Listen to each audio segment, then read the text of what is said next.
The new compilation album from the California-born rapper Kendrick Lamar consists entirely of demo tracks and unreleased tracks that were written during the creation and recording process of Lamar's incredible and masterful album To Pimp a Butterfly. Much like that album, Untitled, Unmastered contains instrumentals that blend elements of jazz, funk and avant-garde experimental musical styles and the lyrical themes that are just as in-depth, politically charged and thought-provoking as usual. At barely under 35 minutes long, this marks one of Kendrick's shortest projects, but nevertheless, it's just as striking. However, what would eventually be the follow-up piece after To Pimp a Butterfly was always going to be a tall order. And whilst this album is by no way terrible, it in no way, shape or form matches the heights that To Pimp a Butterfly achieved, and it does stand to reason why some of these tracks failed to reach the final cut. The first track opens on a sensual aura delivered by guest vocalist Bilal before Kendrick goes into a lengthy description of the demise of mankind, with lyrics that have an apocalyptic tone that are both graphic and detailed, making note that no one is saved from God's judgment, from atheists to backpedaling Christians and even Kendrick himself. Despite preaching that To Pimp a Butterfly was a way of helping people to veer towards salvation, this doesn't guarantee Kendrick a place above the clouds. Opening up with rattling drums and bass guitar riff before the drums kick up in pace and become more controlled, and introduces a lingering synth line with hints of piano in the background, is a very minimal instrumentation and it's a good opener. The second song's topic relates to balancing Kendrick's success and fame with staying faithful to his hometown of Compton, and whilst he may be away for the long haul, his heart always remains at the place he grew up. Fluttering trumpet pieces, droning bass synth line and electronic drum beats before ending out on a descending piano line. It's a fine track, but personally I'm not a big fan of the squeaky opening vocal delivery, but it definitely gets better halfway through the track. I do like the small reference to the tracks Mortal Man and King Kunta at the end of the song though. Untitled 3 focuses on Kendrick's interaction with members of different races, all wanting to impart advice onto the man. The Asian man wanting to impart spirituality on Kendrick, the Indian man imparting advice on investing in land for the long term, the black man advising Kendrick to spread his seed and elope with as many women as he possibly can, whilst the white man, instead of imparting any advice that could help Kendrick in life, he's more concerned in what he can do in order to benefit himself through Kendrick's talent, referencing the record industry putting a price on Kendrick's art and reaping the rewards from such and making his living off of Kendrick's work. With a great flow and the inclusion of female backing vocalists and the simple electronic drum beat, fluttering woodwind instruments lingering in the background and added electronic effects, it's one of the standout tracks on the album. The fourth track, the shortest on the whole album, hints towards the notion of free thinking and is very reminiscent of the public service announcement skits that Eminem is famous for doing on previous albums. Honestly though, it's no wonder why this wasn't included on the final cut of To Pimp a Butterfly. It feels very unfinished, unsatisfying, and personally, I can understand why this didn't make the final cut. I like the blending of vocal deliveries at the beginning, and SZA can make anything sound sexy, and the use of electronic guitar in the background is nice, but this song really does come off as filler and feels out of place and rather unfulfilling after the track's over.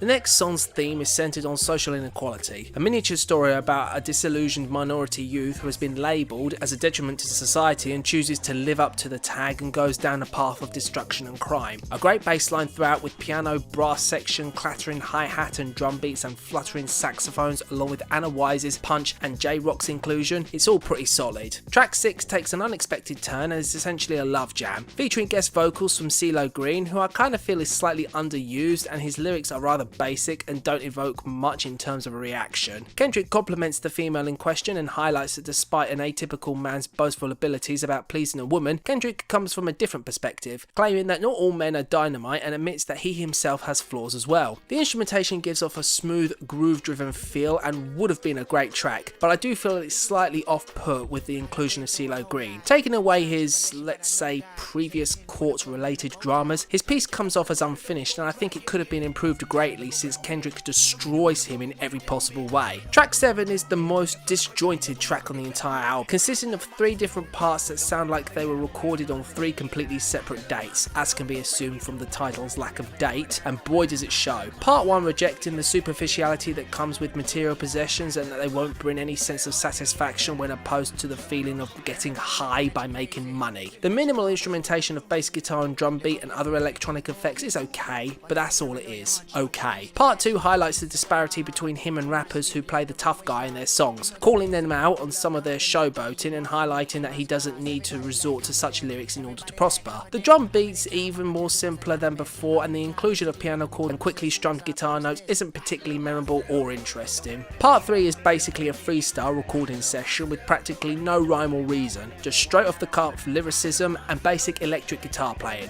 Why? Why not? Of all the tracks, this one has the biggest demo feel of all, the lo-fi quality and simple guitar instrumentation, pretty much in line with everything else on this track. It's just okay. The final song's topic centres on Kendrick's financial gains and places them in context with people of the same ethnicity and the disparity between the two. Verse 1 comparing his financial success to that of someone working a 9-to-5 job and hating their work. Verse 2 on a female who has the opportunity to prosper through education and chooses to supplement costs through stripping and prostitution. And verse 3 is about his inspiration of writing this track, seeing third world issues himself and the struggles a lot face on a daily basis. This track probably has the most complete of instrumentation. The groovy bassline, synth track and drum beat is pretty perfect, and the background vocalists work brilliantly with Kendrick's delivery. It's amazing to think that an album full of Kendrick Lamar demos and B-sides is streets ahead of most official studio albums I've heard so far. It's a decent album, but certainly not the best. It has its flaws and is the weakest project Kendrick has done, but it's still worth its weight in gold. Overall, I score this album an 81 out of 100.